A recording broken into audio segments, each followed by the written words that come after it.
How you doing, everyone? Chris Johnson with American Made Woodworks again. I'm here to just show you a quick video on um, my small workshop, one car garage, and hopefully this video can inspire people to maybe build however they want and use their space efficiently. That's what I'm kind of going for here.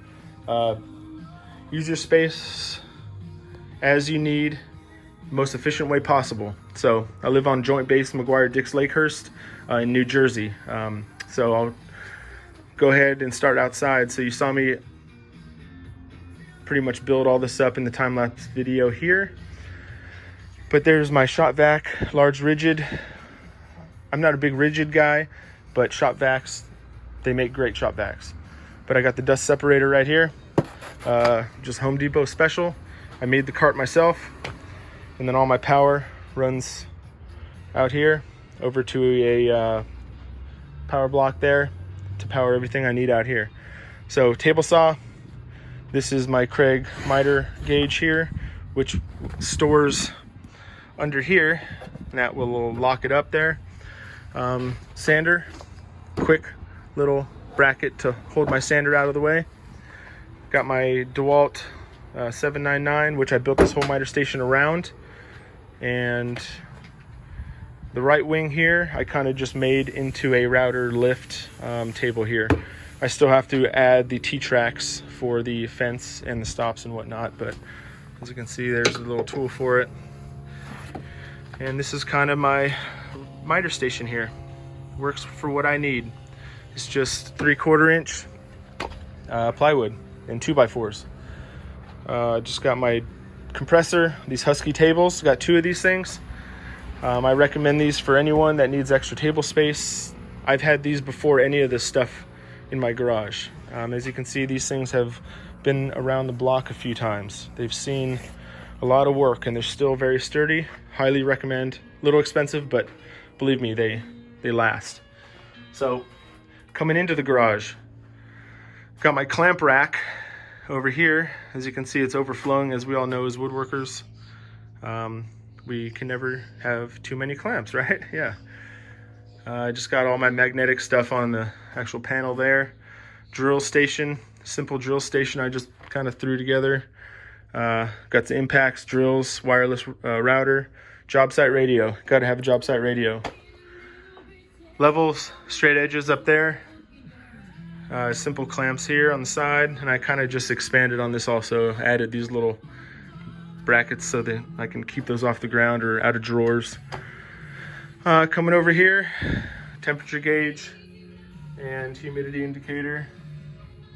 It's a little wet today, not too bad, but simple shelf, just built for no reason. Got my spray can holder on the wall there. Ladders, drywall shelf and whatnot up there, and I store all my wood against the wall here. So it's all off the ground. I mean, I'm doing the best I can. I just put some rugs under it. I'm coming back over here. I got some French cleat wall, all the shelves, stains, a bunch of other crap that just kind of gets cluttered on there.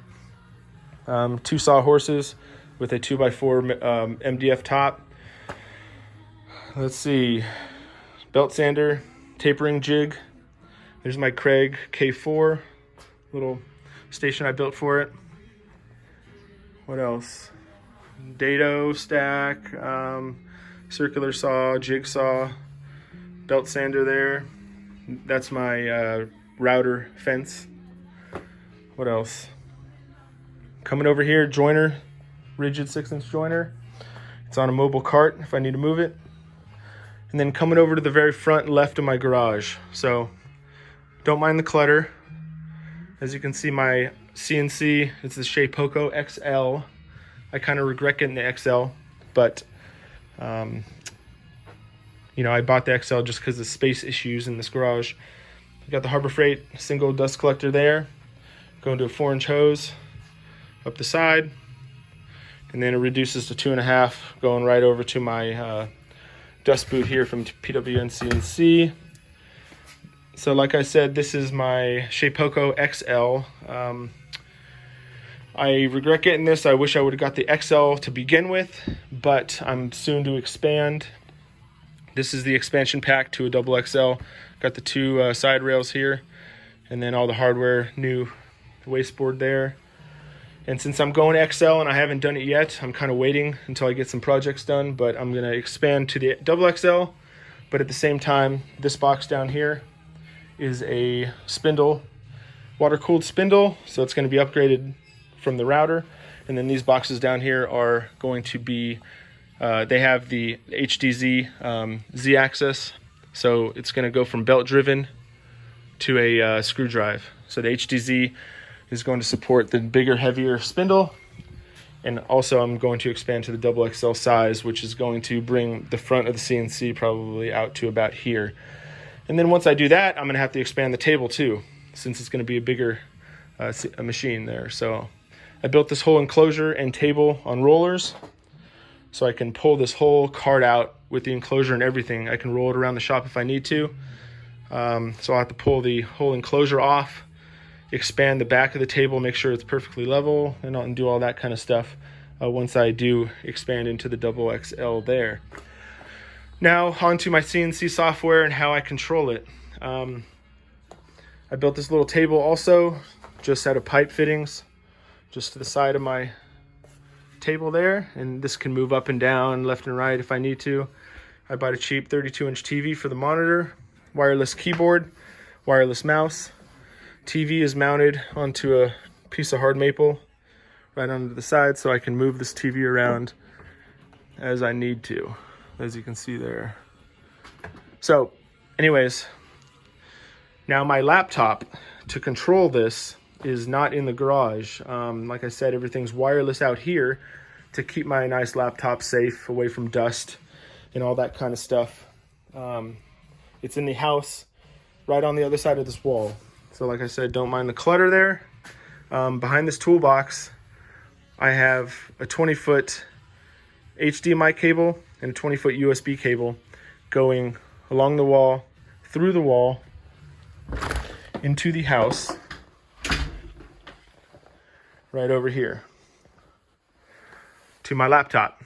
So there's the laptop here, stays safe in the house, and I have the USB HDMI running through that outlet right there, going into the garage for the CNC.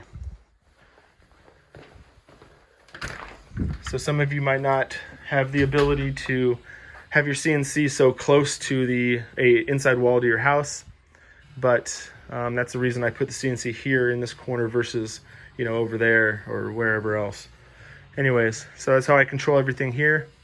Other than that, that's pretty much it. As you can see, I still use the garage for just storage for the family and whatnot. And there you go. So hardwoods typically stay up here, if I can fit them up there, or if it's a slab or something like that, I'll actually keep them in the house, in the spare bedroom. So that's that. There's my little shop. And then I have a rigid air mover up here for hot, humid days. I just have that running, and it's just pushing air out the garage. And then for the cold winter days, I just have a cheap little radiant heater up there on the ceiling. It's disconnected right now, just because it's June and it's not cold. So there it is. Hopefully you guys liked it, and hopefully some of you can take some from this and build your shop however you like it. So that's kind of how I have my shop set up. So yeah, just keep building and make your shop as efficient as you can. I'm still working on mine, but you know, it's a work in progress. So yeah, I hope you liked the video, and you guys have a good day. I'll see you later.